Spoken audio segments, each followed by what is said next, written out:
Today I'm here to talk about AI. Think of the last time you were on your phone. How many times did AI help you that you didn't even know?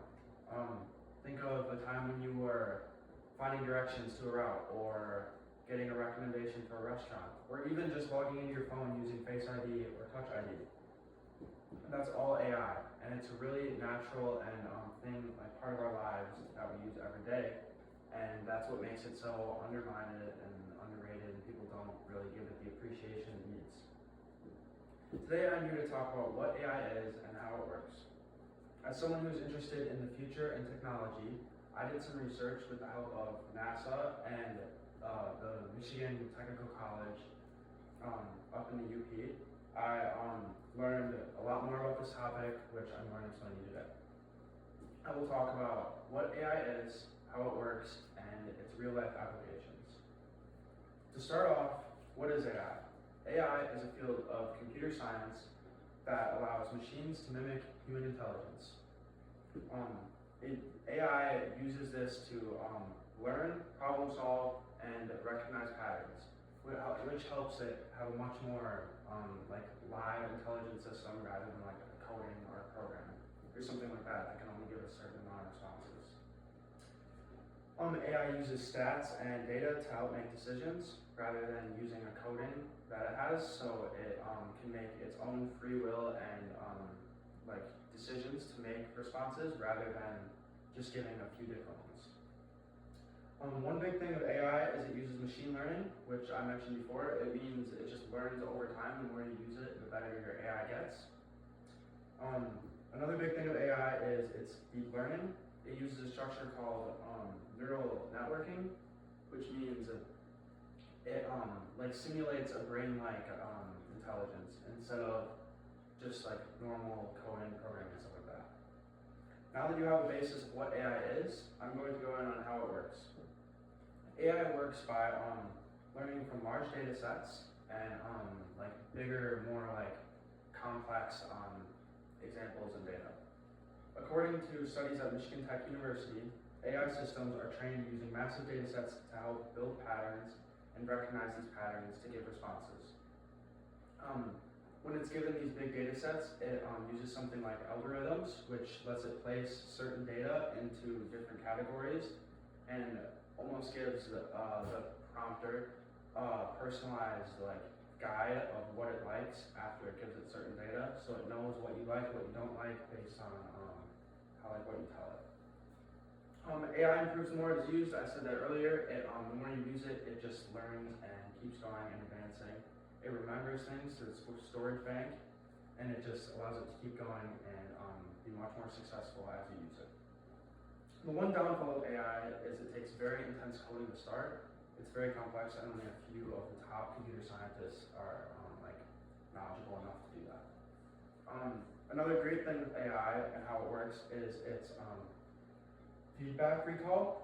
What that means is it when you give it a certain question or something, you tell it it's right or wrong, it will remember that and it won't do the same mistake, or it'll give you the same correct answer, it won't keep giving you the wrong one, and it learns from its own mistakes.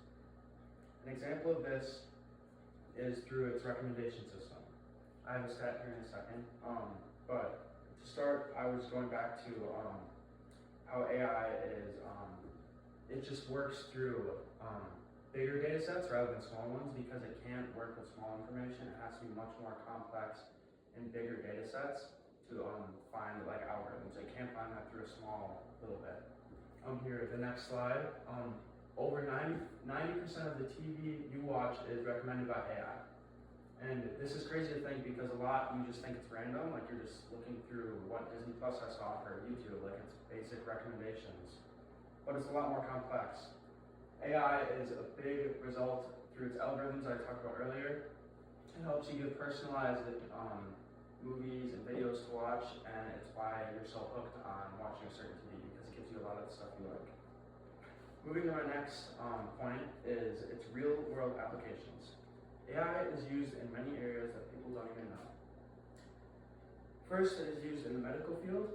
It helps give diagnoses, or it helps give treatments much quicker than doctors can usually do it. So they use AI to help speed up the process and take less time.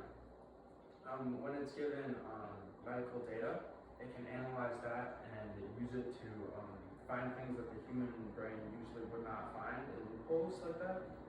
It can give much more complex diagnoses rather than just a simple, like, basic diagnosis. Another thing it is used in is recommendation systems. Like I mentioned before, it helps recommend what you want to watch and it has their own algorithm for you. It is used in fraud detection. Banks use it to protect and like follow every transaction you have, and it allows you to see which ones are yours and which ones aren't, and it'll notify you if there's an unusual charge to your account. Another big thing AI is in is language translation. For example, if you put the whole Spanish dictionary into an AI thing that you start up, it would remember most of, if not all of that information, and could repeat to you back a lot of Spanish terms and Spanish words much quicker than a human could learn language Spanish. A more advanced technology is self-driving cars. AI uses real-time sensing monitors to react and adapt to other drivers' moves and follow the road safely without getting in a lot of car accidents. If it were just programmed, it wouldn't be able to do that. It would just be able to follow the road. It cannot react or brake in certain times and follow the certain speed limits. It would just be able to drive you without no other traffic causing like a crash or something like that. AI is also used in everyday tools like Siri. If you give it a voice command, it'll respond to you very quickly. Or it is used in, like I said earlier, Face ID or Touch ID. It's very helpful in everyday life. To conclude, AI is a powerful and growing field that is a major part of our lives. Today, I explained what AI is, how it works, and its real-world applications. And I'm going to leave you off with this. Think of the next time you unlock, search, or watch something on your phone, take a second to realize that AI is helping, learning, and improving to better and make a much more easy future and present for us now. Thank you for watching.